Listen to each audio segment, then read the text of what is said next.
UFC Vegas 110, Steve Garcia versus David Onama goes down this weekend. So in this video, I will be giving you my full card breakdown along with a pick for every single fight on this card, man. And it has been quite some time since the UFC has held an event in the Apex.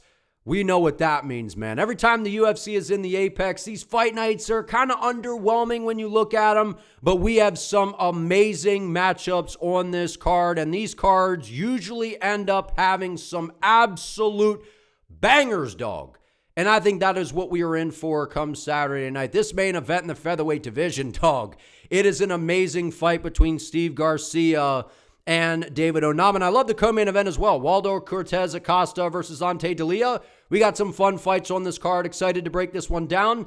Let's hop straight into it, man. With the very first fight of the night, we got Talita Alencar versus Ariane Carnelossi. I'm going to pick Talita Alencar to get this one done by a decision here. Now, look, I feel like this one just comes down to the fact that Alencar has a significant advantage when the fight hits the floor. However, it does make me a little nervous in this fight because Ariane, she's juicy, dog. She is yoked out of her mind. She's very physically strong. She does have some nasty power, and she's got finishing ability. We've seen that throughout her career, right? She can finish you on the ground if she could get to that top position, right? So if they're scrambling around, I could see Ariane reversing a position, getting on top, and starting to bury some big shots on Alencar, where we could definitely see a stoppage here. I think Ariane is very live to get this one done, right? She goes out there, gets the submission over Nunes. That's 4 years ago. That's 4 years ago, right? Even though she's 32, she just hasn't been that active. She's got a little bit of a reach advantage here coming off of the last fight with the intentional headbutt situation. But in that loss to Lupito Godinez, we have seen that whenever Ariane tends to kind of take that step up in competition, when she faces someone with a solid ground game, I just feel like that's where we see her struggle, man. And Alencar, she's competing in jiu-jitsu, the UFC's jiu-jitsu league, whatever the hell you want to call that, doing all these different things. I just am going to trust her to get this thing done here, but I would not be surprised if Ariane pulls this off. She is very physically strong. She's powerful. Man, do I flip my pick here, man? I don't know, man. I just feel like the ground specialist here is going to get it done, but we just saw Jacqueline Amorim. She was a ground specialist, a huge favorite against Mizuki, and she got absolutely punked, man. So I feel like this might be one of those situations, but given what we just saw in her last performance against Vanessa Demopoulos, I'm going to ride with Talita Alencar here. Sometimes in WMMA, you just got to go with the specialist. I was playing with the idea of maybe Alencar gets a sub, but Ariane, I don't think, has ever been submitted, man. She's very tough, very physically strong. The physicality might end up taking over to where she could get a stoppage here, but she gets a little wild on the feet to where that kind of gives me the confidence of Talita being able to dip underneath, get the fight to the floor. I think we see a grappling display here from Alencar. I think that she shows levels there and gets this one done over juicy Ariane Carnelossi, man, yoked out of her mind. All right. We got Phil Rowe versus Seok Ko, the Korean Tyson. I'm just going to call him that. I can't pronounce his name. I apologize, dog. I really like Ko, man. I'm going to pick him to get this one done by a decision here. Listen, a little bit of a tricky matchup here for Ko, right? Whenever you look at the measurables, right, Phil Rowe's got a 5-inch height advantage, right? He's got like a 9-inch reach advantage here, and the problem is it looks great on paper, right, as Anthony Smith would say, but Phil Rowe doesn't use it. Right, the Fresh Prince of not knowing how to use range, right? I mean, this guy goes out there, has a crazy reach advantage over most of his opposition, and you just don't see it, right? He's like a Dan Hooker. He's got this long frame, but he gets into the pocket. He prefers to brawl. He prefers to get in the pocket and slug it out, and that is a horrible idea, dog. A horrible idea to do against the Korean Tyson, who has been on an absolute tear since coming into the UFC. Got a nice decision victory over Cavalcanti on DWCS. Then goes out there and beats fathead Oban Elliott and completely dominated him in that fight, man. It was a very impressive performance by Ko. He's 32 years of age. He's outmatched in terms of the physicality and the size here, but I shouldn't even say the physicality. In terms of the frame, he is outmatched here, but I think that he has a significant power advantage here over Phil Rowe. He thrives in the chaos, and he has a very high-level ground game, man. His takedowns are excellent. He's very physically strong. He's got that lower center of gravity. I think he completely punks Phil Rowe in this fight, and it looks a lot like the Oban Elliott fight. And I'll tell you another reason. Phil Rowe just thinks that he's Mr. Slick Jiu-Jitsu player on the ground now. This guy is like content with sitting on bottom, trying to play the Jiu-Jitsu game, and I think that's a horrible idea against Ko, man. He's got nasty ground and pound. He'll posture up, land some good shots. I just feel like Phil Rowe being willing to accept being on the bottom and not utilizing his range, I feel like it's going to cost him in this fight, man, because he got a KO almost 4 years ago against Witt. Goes out there, beats Nico Price. I mean, he's beating nobodies, man. He's knocking out guys that aren't that good. I know Ko hasn't really fought anybody that great either, but I feel like Oban Elliott is better than some of these guys that, Rowe is fighting. Loses to Neil Magny again, tricky Neil Magny. Loses to Jake Matthews, coming off of that nice kind of come-from-behind win, I guess, against Angelosa. Definitely possible Phil Rowe gets this done, right? He's got the range, does a pretty solid striking. He's got the experience on his side. I'm just high on Ko, man. I think this guy's really good. Devastating power, winds up a little bit to where maybe Phil could snipe him with something. I just feel like Ko is going to have his way with him and dominate this fight everywhere it goes. I think he takes him down, controls him, beats him up on the ground. Give me Ko to show levels here and get this one done. I'm high on this guy. He's very good. I was very impressed what he did to fathead Oban Elliott. Next, we have Montserrat Conejo Ruiz versus Alice Ardelean. Cheeks, dog. If you know, you know. Cheeks, dog. I'm going Alice Ardelean by a third-round TKO stoppage. I'm going with Miss Cheeks here, man. I'm going with Alice Ardelean. Listen, I know that Montserrat, right, you're going to get a lot of hardcore fans out here. They're going to go, whoa, but have you seen how she gets a hold of people with that front headlock, ragdolling people around? Yeah, but who's she doing it to? Who's she doing it to? Since she's been in the UFC, goes out there almost 5 years ago, gets a decision win against, I've never even heard who the hell Cheyenne Vlismus is. Sounds like Christmas. Vlismus. I've never even heard of her in my life. Goes out there, gets destroyed by Amanda Lemos. Now, again, Amanda Lemos is legit. Goes out there, okay, loses, gets TKO'd on the ground by the pitter-patter shadowboxing striker and Jacqueline Amorim, who forgot how to punch somebody, as you saw in her last fight against Mizuki. Got ground and pounded out by her. Horrible look. Goes out there, gets destroyed by Eduardo Mora, but Mora looks pretty good, right? So decent opposition. Ardelean, since coming into the UFC, right, loses a close one to Shauna Bannon. Could have went her way. Loses against Melissa Martinez, right? Martinez, a good striker, goes out there and shows us really what she's capable of by beating up Dos Santos. I feel like Alice Ardelean is kind of a snowball avalanche type of fighter to where early on, maybe, Ruiz does get a takedown. Maybe she has a few moments on the ground, not particularly dangerous. I think Alice Ardelean is a good athlete. I feel like she's going to be able to stuff the takedowns, even work back to her feet if she does get taken down. She's just the more technical fighter. Her ground game she's not a scrub on the ground. I feel like on the feet, she's definitely better here. Give me her to get a snowball avalanche effect type of TKO stoppage in round number 3, man. Maybe it just goes to a decision here, but I feel like Montserrat's going to get touched up, man. And I feel like she's going to wear the damage. She's going to start to fatigue when the ground game isn't really hitting later in the fight. And that's where I think Ardelean goes out there, stops her, and then twerks in her face and gets the job done. Give me Alice Ardelean, man, Mrs. Cheeks. Mrs. Junior Cheeks behind Mackenzie Dern to get this one done, man. I'm playing, but I like Alice Ardelean, man. I think she's actually really underrated. I know her record's 10-7, but she's actually a very scrappy fighter and very athletic for this weight class. Got a couple inch height advantage, 1 inch reach advantage. I feel like that's all she needs in this fight. Keeps it on the feet. She's way better than Ruiz. I think she gets it done. All right, we got Ketlen Viera versus Norma Dumont. I spoke too soon, dog. Mrs. Junior Cheeks. We got, man, come on, man. Jake, stop playing, dog. Norma Dumont. All right. If you know, you know. All right. They were talking about it on the UFC weigh-in show. This ain't me. This is the UFC brass talking about it. Norma Dumont. I think she's out here dating Marco Tullio, which he's very good, by the way. They both have been riding some nice win streaks here, and that is exactly why I'm picking Norma Dumont to get this one done by a decision. Now, I will say this. This is a nice step up in competition in the way that I understand Norma Dumont. She beats Jermaine Durand, gets it done, and then she came off of a very nice victory over Irene Aldana. And I think the world of Irene Aldana on the feet. I think she's got some of the best pure boxing in women's MMA. So for Norma Dumont to go out there, stick and move, let her kicks fly, I was actually very impressed with the way that she was able to scoot around and get the job done there. However, this is a different kind of test here because Ketlen Viera, out of her past 5 fights, right, she got it done against Holly Holm almost 4 years ago, split decision. Back then, decent win, right? Loses to Raquel Pennington by a close decision. Beats Panna Kianzad, who's pretty solid on the feet, right? But again, not that great.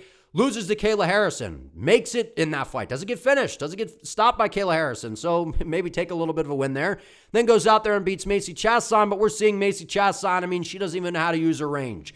So I just don't really know with Ketlen Viera. I think she's very good on the ground, but I feel like Norma Dumont is ready for a challenge like this. Ketlen's not very threatening on the feet. She's got a solid ground game. I just think Norma Dumont is better, man. She's got good footwork, good kicks from range, decent boxing. I feel like she's able to touch up Ketlen Viera, stuff the takedowns, keep the fight on the feet. If Ketlen's going to win this fight, she's got to get to the inside. Push her up against the cage, slow her down. I'm just going to go with Norma Dumont here, man. She's riding some nice momentum here. She's a very solid fighter, good overall. I think she's better everywhere. The only advantage maybe you could give Ketlen Viera would be the ground game, but I feel like Norma Dumont is ready for a test like this. I think she keeps it on the feet and gets to space, lands her shots from range. Give me Norma Dumont to get this one done by a decision. Next, we got Donte Johnson versus Sedriques Dumas. I'm going Donte Johnson by first round brutality. I think that he absolutely bulldozes Sedriques Dumas and starches him in the very first round. Now, I don't know that it's going to be this flush KO to where it's like, a crazy highlight, but I think the referee has to stop in after Sedriques Dumas is covering up here. Listen, Donte Johnson, I was really impressed with this guy on Dana White's Contender Series. This was at heavyweight. I think he weighed in at, wasn't it like 209 pounds, 210 pounds or something, fought at heavyweight, and he's a small guy, obviously, right? So he should not be fighting at heavyweight. 5'8", 74-inch reach. He's going to be outmatched in terms of the frame here against Dumas, who's going to have, a couple-inch height advantage and a 5-inch reach advantage. But Sedriques Dumas doesn't really use it, right? Sedriques Dumas, he's kind of one of these guys to where it's like a Kevin Holland, right? Sometimes he shows up, he's got this long, rangy frame to where it can be tricky with the range, and yeah, he's got a kind of a snappy right hand, but you just can't count on him to show up, man, right? Like he goes out there and he beats, a Zaitar, loses to Nursultan Ruzabov, got absolutely destroyed, beats Dennis Talulin, gets destroyed by Oleg Zaychuk, and then the foul against Zachary Reese. But, I mean, this guy, I don't think he takes fighting serious. He's trouble outside the octagon. I don't think he's focused. Donte Johnson is focused, man. The only thing that I kind of am like, right, you're fighting at heavyweight. Now, granted, that's only 209 pounds, on the Contender Series. So now you're coming down to the middleweight division here. Big, kind of even though Dumas isn't that great, this is still a solid step up in competition, I would say. Dumas has UFC experience. He's not a complete scrub on the feet. If you hit Sedriques Dumas with a good shot, he just tends to curl up into a ball and fold. I think that's what we see in this fight. Donte Johnson, while he is maybe the bigger guy, quote unquote, I think that he still is going to be faster than Dumas here, right? Dumas kind of has this pinpoint striking to where I get a little bit worried to where maybe he could catch Johnson being overzealous early on.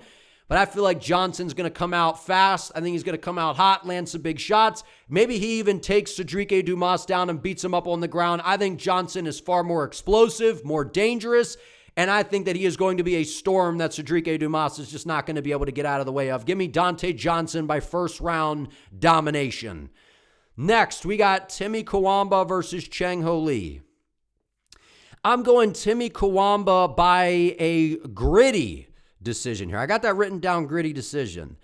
Look, I think that this is actually a really interesting fight because Chang Ho Lee is a guy that he's kind of got some hype on him, right? Because he's stacked up a nice win recently, right? Goes out there, beats Long Zhao by split decision. We know Zhao's pretty good, right? So, pretty solid win. Goes out there and gets the stoppage over Cortavius Romius. And now people are kind of overrating this guy, right? Listen, I know he's decent on the feet. I know on the ground he's really good. He can push a pace. He can land some nasty ground and pound. I get it. He is good. And he's very good on the ground.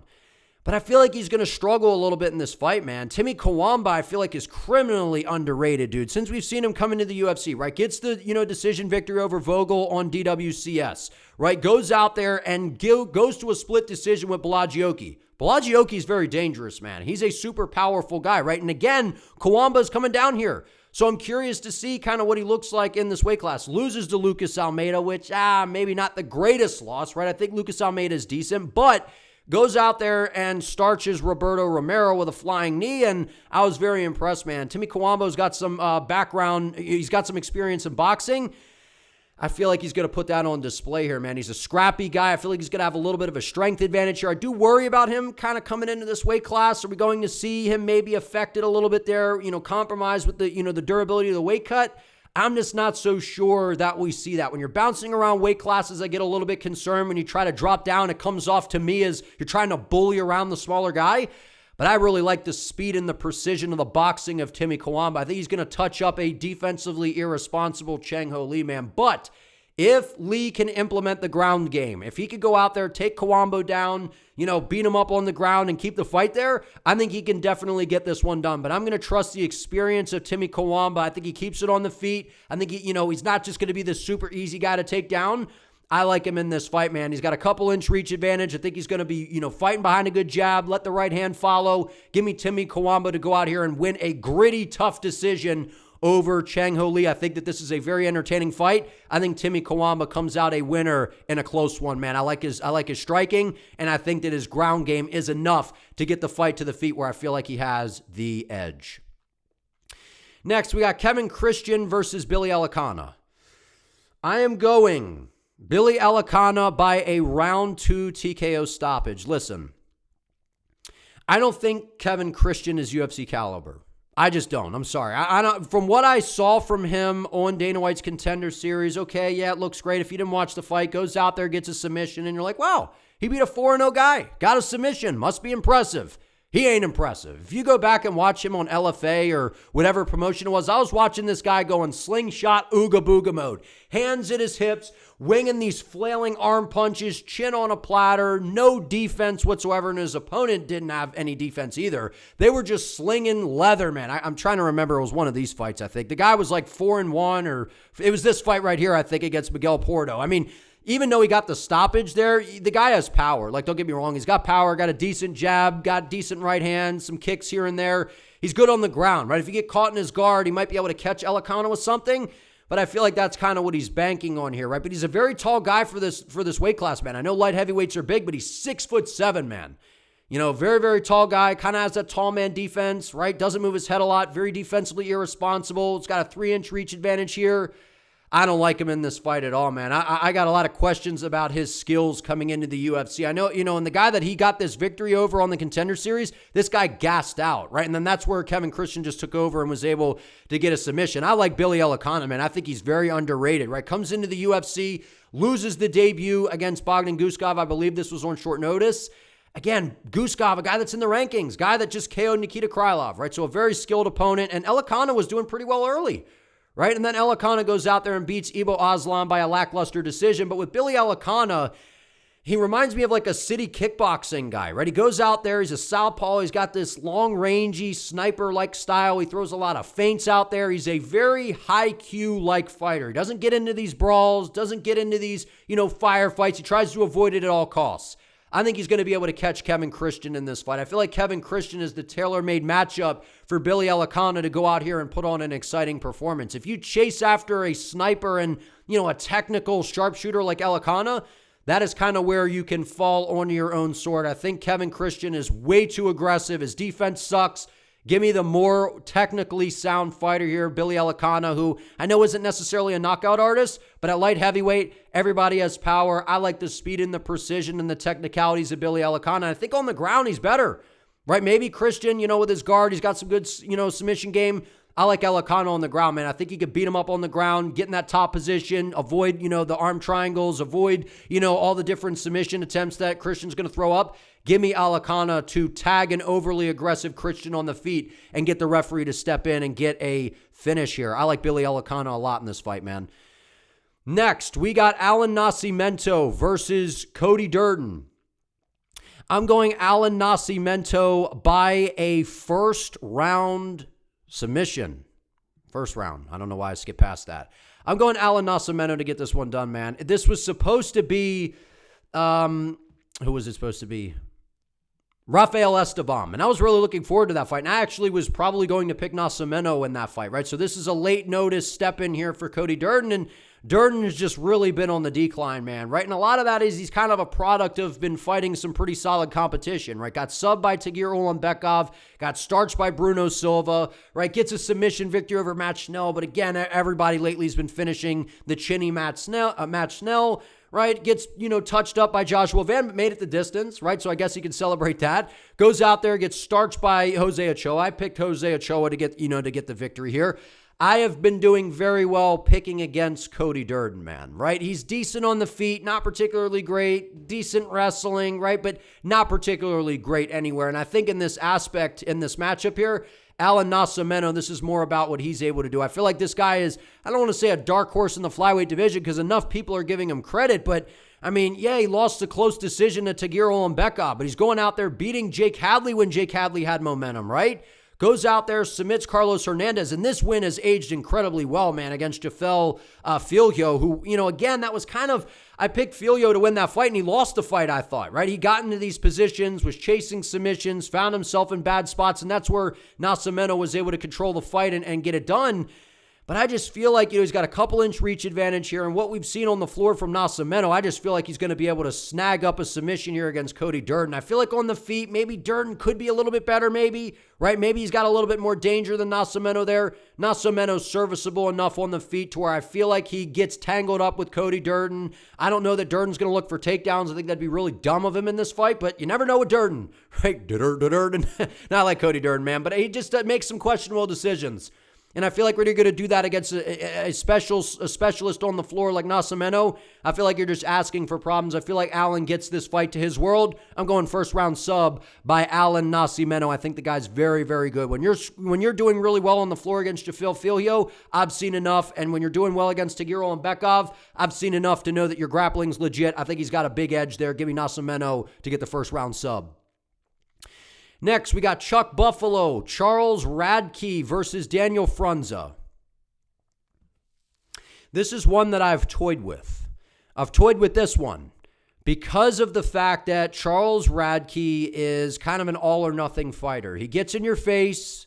He's going to throw down, throws big, powerful shots, not afraid of a scrap, invites a scrap, to be honest. And that can be a little bit of a problem because Daniel Frunza, I feel like he's got the more, tight, striking to a degree. Well, Charles Radke's not too chaotic, but I feel like Frunza's, straight right hand might be a big weapon for him in this fight. But I don't like the debut from Daniel Frunza, man. I don't like it at all. Goes out there, gets a nice, ground and pound stoppage against Vadim on the Dana White's Contender Series. Comes out and gets, absolutely brutalized by Rhys McKee. But again, it was a doctor stoppage, right? The eyes started to swell up, all those kinds of things. And I just wonder what would have happened if that fight doesn't get stopped like that. And we get into that second and third round. McKee blew a lot of energy, man. Right? And we've seen, if you go back and watch a lot of Frunza's fights, he kind of is in this mode where he's getting beaten up. And then he finds his way back into these fights. But can you do that against Charles Radke, right? Charles Radke is still relatively inexperienced in the UFC to a degree, right? I know he's got some fights, but he hasn't been in there against some of the best guys, right? He goes in there, starches the Gilbert Urbinas, gets finished by Carlos Prates, right? Matthew Summelsberger by KO, and then goes out there, and then he loses to Mike Malott, gets finished. So what I meant by that was the fact that, yeah, he's been in there with some good guys, but he hasn't had a lot of success when he gets that step up. Gets finished, but again, probably the nastiest striker in the weight class in Carlos Prates. Mike Malott's a very good prospect. So these are really good guys, man. Are we going to put Daniel Frunza into the category of those guys? I'm just not so sure, man. I've went back and forth because I can see a scenario where Radke goes out there, hurts him badly in round 1 and can't get the stoppage, and then we get into round 2 and 3 and Frunza kind of pours it on him late because we have seen him do that. I don't know, man. Something's telling me Charles Radke's going to get this one done. I'm going to go Charles Radke by first round knockout. I know that Rhys McKee's underrated, and I was impressed with Rhys did in that fight, but I just feel like that's a testament to how defensively irresponsible Frunza is. Both of these guys don't have that great a defense, but I feel like if they get into that firefight, I feel like Charles Radke's a different type of striker than Rhys McKee. While Rhys is this tall, skeleton that's got these straight shots, Charles Radke's got a different kind of power than a guy like Rhys McKee. I don't think that Frunza is going to get let off the hook if he gets hurt in this fight by a really game Charles Radke. Again, these 2 losses out of his last 5 are against Carlos Prates, dog. Carlos Prates would starch Frunza in round 1. Mike Malott, he would probably beat Frunza as well very quickly. Give me Charles Radke to get this one done. I think Frunza's good, but I need to see a little bit more before I decide to pick him in a UFC fight. I know what I've seen from Charles Radke. I think he hurts him early and doesn't let him off the hook. But watch that right hand of Frunza, man. That thing's nasty. We've seen him battle back into fights when he gets hurt. This is an interesting fight. I think it's a firefight while it lasts, but I'm going to trust Charles Radke to hurt him and not let him off the hook and get this one done. Give me Chuck Buffalo. Next, we have Isaac Dalgarian versus Yadir Delval. I like Isaac Dalgarian in this fight, man. I'm going to pick him by a round 2 TKO ground and pound stoppage. Listen, I think Yadira Del Val, I picked him in his UFC debut, right? Comes off the Contender Series, got a dominant decision win, goes out there and submits Connor Matthews on the floor, but Connor Matthews is not UFC caliber. I don't even know if Connor Matthews got a win in the UFC. Maybe he did, but it feels like all of the new prospects on the block, it was like they just got thrown in there against Connor Matthews to get a layup pretty much, right? And so I can't put a ton of stock into it. When I go back and I watch the regional tape of Yadir, he's very skilled on the ground. A little wild on the feet for my liking. Still has a little bit of power, but gets a little bit reckless, right? And when you're in there against a very high-level wrestler in Isaac Dalgarian, who's adopted his wrestling game very well to MMA, that's a problem because that's going to allow those windows of opportunity for Isaac to dip underneath, get in on the hips, and take you down. And I see that as a very, very consistent outcome for Dalgarian in this fight. Yadir getting overzealous, Isaac taking him down. He got a young, hungry, pent-up guy in Yadir here. He's never tasted defeat. He's confident. He's going to come out swinging. Might even look to grapple of his own. And I feel like the better grappler here is Isaac Dalgarian. And another thing I don't like about Del Val, if you go back and watch his fights, man, especially on the regional scene, he will jump gilly, and that is a problem, right? A lot of guys like to do that. Some guys got nasty gillies, like a Jesus Aguilar, right? A Charles Oliveira. We see it from time to time. We do see a guillotine submission every now and then. I don't think that works against Isaac Dalgarian. And if you go out there trying to jump gilly against Isaac, you're going to end up on bottom. And Isaac is not just some clueless American-based wrestler who doesn't know what the hell that he's doing on the ground. This guy's got submission skills, nasty ground and pound on the floor. We saw that as he went out there and finished Francis Marshall, which I thought that was a very impressive victory. That's aged very, very well because Marshall's very good. Goes out there, and I thought he won this fight against C-Rod. And again, C-Rod's, I think he's beating Yadir Del Val, man. Christian Rodriguez is very, very good. And again, I thought Isaac won this fight, and he's coming off of a nice win over Brendan where he got the arm triangle. So we're seeing from Dalgarian, he's not just a wrestler, man. He's got decent striking on the feet. He's got some pop, right? I know that Yadir's a little bit taller in this matchup, but I like Isaac Dalgarian, man. I think his ground game's really, really good. And what I like about him, he is active on the floor. So if Yadir gets dumped on his ass where he's just jumping gilly like we've seen, there's consequences in this fight. You're just not going to be in a flow grappling match on the deck here. Isaac Dalgarian's going to be raining down those elbows and those ground and pound shots. I think eventually Yadir is going to pay at some point for whether he's jumping to gilly, over swings on a shot. Dalgarian's going to get him down, get in a dominant position, and he's going to be able to get a stoppage on the floor with elbows. Give me Isaac Dalgarian by round 2 TKO ground and pound stoppage. Next, we got Jeremiah Wells versus Themba Gorimbo. Gorimbo is back, man. Themba Gorimbo is back, and I picked him in his last fight against Vicente Luque, and that was a horrible loss. There's no way around it. It was a horrific loss. 10 months ago against Vicente Luque, and there's just no excuse. If you're good, you should be beating Vicente Luque at this point. And I get it was 10 months ago, right? And, at the end of the day, it was a step up in terms of the competition and the experience. But what we've seen from Gorimbo in the UFC is he did get the knockout over Pete Rodriguez, showed that he's capable of hurting guys, but he's not really a knockout artist. We've seen a few on it, throughout his career, but that's not typically how he's getting things done, right? This win has aged incredibly well against Ramiz Brahim. I feel like we've seen Ramiz kind of take his game to another level. If you run that one back, I think Ramiz might be able to get that one done if you run that one back. But then he goes out there, beats Nico Price by decision. I'm going to go Themba Gorimbo to get this one done by a decision, man. I think that this is going to be an action-packed fight. I feel like a lot of people are writing off Themba Gorimbo, man. This guy's been going through it, man, right? He kind of had all this hype, right? Because, The Rock got him, what was it, a house or an apartment, whatever it was, right? And he kind of had all this hype. And, then he loses to, Vicente Luque, and it was like his family or something was like, cheering that he lost. I mean, this guy's been going through it, man. I think that he's had like Vicente Luque, like pictures hanging around or on his phone or whatever it is. This guy is pissed off to come back here and right his wrong. He's embarrassed by that last performance because Luque made quick work of him, man. He really did.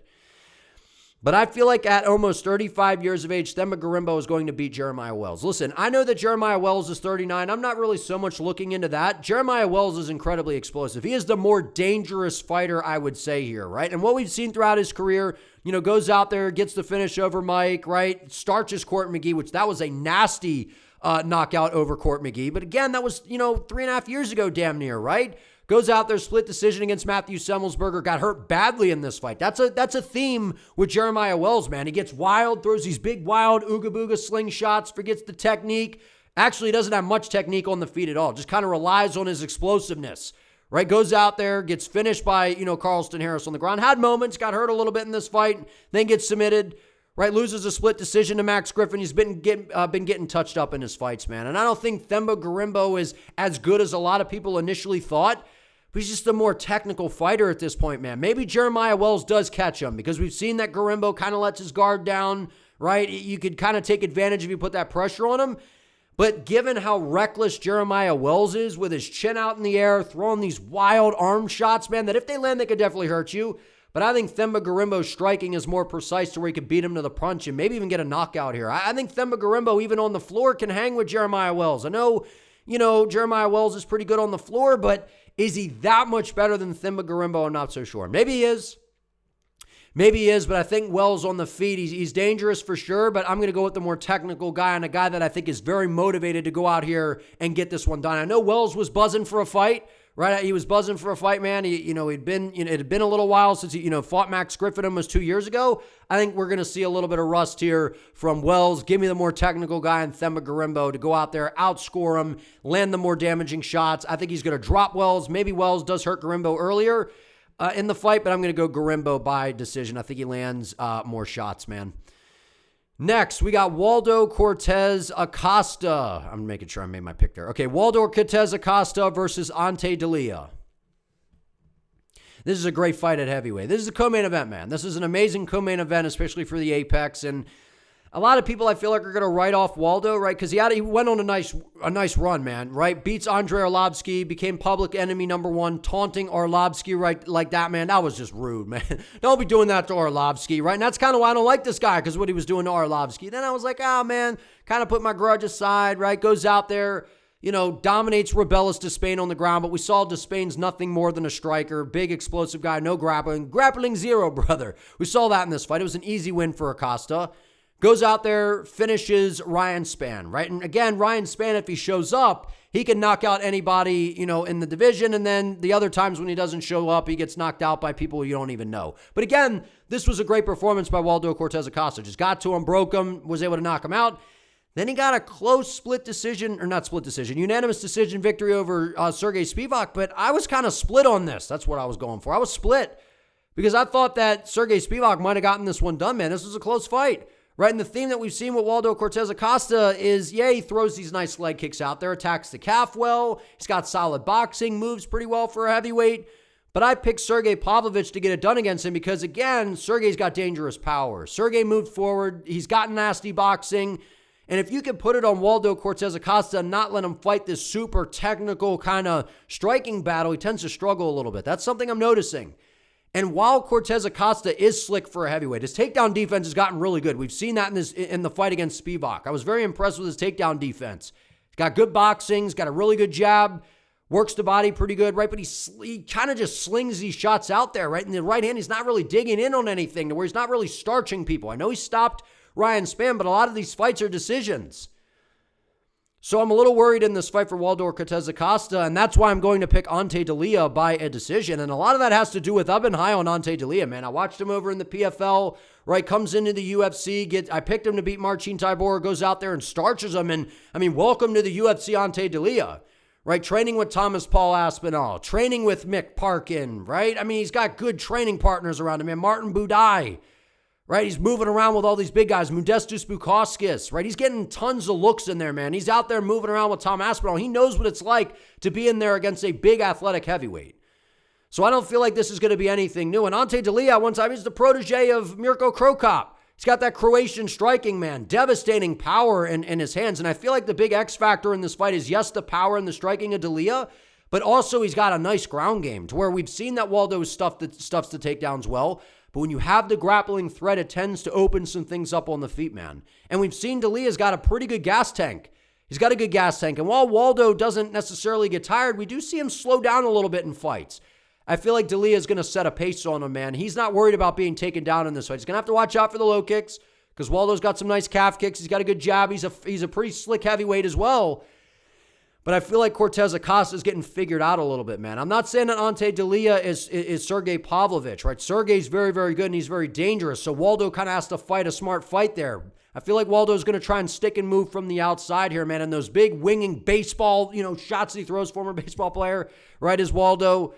I just don't know that that's going to work against a crisp, powerful, and fast heavyweight striker in Onte Delija, man. And people were, kind of writing off Delija because, he was outside the UFC, and, we've seen a lot of fighters come into the UFC from outside organizations, and it doesn't go very well. But I said at the heavyweight division, and when it comes to WMMA, I tend to not read into that too much. And I feel like that's kind of what we have here in Onte Delija. I think he's damn skilled, man. I think he moves well for a heavyweight. I don't know that Waldo is that much faster, and the power in the hands of Onte Delija is next level. It is, and he's fast. He's got the ground game, good kicks as well. I feel like Waldo's a little bit faster, but I feel like Delija is going to put a pressure on him, and is just going to kind of cook him with the pressure as the fight plays out, man. Give me Onte Delija to go out here, put the pace on him, even push him up against the fence. Maybe not even just try to take him down. Just give him something to think about, to open up the striking, make Waldo more hesitant. I like Onte Delija to win a 29-28 decision here. I think it's a competitive fight. I like Onte Delija, man. He's got some power. He's well-rounded. I like everything about the guy. I think he's actually a legit guy in the heavyweight division, as is Waldo. Waldo's very good as well. I think it's a competitive fight, but I think Onte Delija has the answers, man. He's very well-rounded. Last but not least, we have arrived at the main event, and if you guys are enjoying this video, if you could do me a favor, give it a like and subscribe to the channel, I would greatly appreciate it. This is an amazing main event, man. This is an amazing main event, and not only is it going to be fireworks, this is a big fight for both guys in the featherweight division, right? Because both of them are coming off of their first huge test, right? With David Onama, he goes out there and beats Giga Chikadze. I picked him to win this fight, right? And we saw the IQ on display from David Onama, went out there, got the takedowns, was able to strike a little bit with Giga, but if you're just going to stand in front of Giga, you're kind of asking for problems, right? So I expected Onama to utilize the grappling, and he did what he needed to do to get the decision. And then Steve Garcia goes out there and beats the brakes off of a washed Calvin Kattar. But before that, Steve Garcia was riding, I think it was a 5-fight KO streak, right? He was going out there running through everybody. Now, in this fight right here, I think it was this fight against Nurendembike, he got clipped with a right hand and got dropped and almost KO'd. So that's something to note in this fight because David Onama's got a really good right hand, man. And I feel like David Onama's a very skilled striker. Both of these guys are so good, man. But then he KO'd Costa, who's solid. Goes out there, starches Choi. Starches Kyle Nelson, who just came off of a big win over Matt Frivola. Steve Garcia is the real deal, man. But on the other side, so is David Onama. David Onama is the real deal as well, man. Right? Yeah, he lost to Nate Landwehr by majority decision, but then he bounces back, starches Gabriel Dos Santos, who's, I think, he's got a bright future in the UFC, right? Nasty uppercut, battled some adversity, came back in that fight, gets the decision nod over Pierce, beats Romero by decision. It's coming off of the Giga win we just talked about. I think David Onama is the more technical fighter. I feel like his ground game is solid. He leans on it when things aren't going his way, right? But on the feet, he kind of, I think, takes a lot of inspiration from Izzy, right? You saw him do the bow and arrow celebration, right, which was kind of cringe, but it was cool at the same time. He switches stances really well because this is a southpaw versus orthodox matchup. Steve Garcia is the southpaw, but Onama switches, right, which then opens up that leg kick to be able to attack the lead leg of Steve Garcia. Onama's got the cleaner striking, I would say. He's got a good jab, good right hand, gets a little reckless at times. He's got some sneaky power as well. Even though he's been going to decisions, David Onama, he fights kind of like a crafty, savvy veteran in there. He does what he has to do to get these wins, man. And I think that this is just a car crash waiting to happen, right? Steve Garcia does not allow you to just stall a fight in any way, right? Steve Garcia's got, I'd say, he's got pretty solid takedown defense. Brick wall takedown defense, man. He's hard to take down, and even if you do take him down, he pops right back up. He's even got some solid ground skills of his own, right? So I feel like maybe Onama has a slight edge there, but even if he does take him down, I don't think he controls Steve Garcia. And this is a 25-minute fight, man. And we've seen David Onama, he kind of slows down in some of these fights at times, right? But Steve Garcia, he's super explosive, right? So it feels like maybe that comes at a cost in a 25-minute fight. And again, it's in the apex. Not a lot of room to work with, right? So that's going to kind of press the action even more. And I feel like what this comes down to for me is while I could see the technique and the more technical guy here, which I think is David Onama, kind of out-techniquing Steve Garcia, showing the fight IQ, the technicalities, and fighting this super smart fight, I don't know that he's able to do that in this fight, man. I don't know that he's able to do that because Steve Garcia is just he's just a giant storm coming right at you, and everything that he throws is with murderous intent. He's got crazy power, man. And it's not often that you fight a huge southpaw for the weight class like Steve Garcia that also is, I mean, even when he got dropped in that fight, he bounced back and ended up getting a KO. That tells you a lot about a guy, man. Tells you they got grit, determination. Steve Garcia is a dog, man. So is David Onama. These guys are both so good, man. It pains me to make a pick here because I've been high on both of these guys, man, especially David Onama. I've been very high on Onama. I like watching him fight. Very technical. I'm a sucker for a very technical fighter, man. But I feel like Garcia's guns blazing style could get him in trouble. Gets a little reckless. But I don't know, man. I'm going to go Steve Garcia by a round 2 knockout, man. I feel like it just comes down to the fact that both guys are a little bit hittable. Their defense tends to let them down, man, but I feel like Garcia is not going to respect David Onama's power because David Onama, while he's got some sneaky power, a lot of his fights have been going to decisions, right? I know Giga Chikadze is a good striker, but I feel like Garcia's got much better takedown defense than Giga. So I don't know that David's just able to, if things aren't going well on the feet, I don't think he'd just take down Steve and lean on that game. I don't think that can happen. Maybe it does. Maybe he goes out there and just kind of exposes the ground game of Garcia, but I'm not sure on that, man. I'm going to need to see something like that first before I can believe it. Because what I've seen thus far, especially in the UFC, is Garcia's really firing on all cylinders. Super dangerous, man. Nasty left hand, good right hook, power in his kicks. Everything with Steve Garcia is powerful. And at the end of the day, David Onama is hittable. He is. He gets hit in all of his fights, man, pretty much. And we see him get tagged. We've seen him hurt. We've seen him in a lot of trouble. Steve Garcia is a wrecking ball, man. And if you're in his way and he lands those big shots, I don't know that I don't think that David Onama is just going to be able to bank on the ground game in this fight if things aren't going well on the feet. And that's why I'm going to ride with Steve Garcia by a second round knockout. I could see David Onama catching him, right? Because I said he's the more technical guy, I think, right? He's got a well-rounded skill set, good leg kicks, mixes things up. Well, I love watching these guys fight, man. Like I said, it sucks that I got to make a pick because I like both of these guys. But I'm going to side with the explosive momentum here that Steve Garcia has and the danger factor that he brings. I just feel like he's an X-Factor type of guy, man, with the power. The power is hellacious. He's nasty. He's violent. I don't know that he lets David Onama off the hook once he hurts him, man. And I know that you could say, well, Onama went out there and he beat Giga Chikadze, who you could say is a better striker than Steve Garcia. But in terms of MMA, what we've seen from Garcia, he's hitting his stride, man. He just is. He's super ferocious. Super ferocious and hard to see Onama in my eyes just being able to weather a storm and make it out. And, you know, I don't know. Guys, they're in a 25-minute fight here. Anything can happen. If we get into those later rounds, it could get interesting. Maybe Onama makes Garcia pay for being overzealous. I think it's a competitive fight. I think both guys have moments. I think the power of Steve Garcia is eventually going to find the chin of David Onama, put him down, get a TKO stoppage. I got Steve Garcia getting this one done in a competitive fight while it lasts.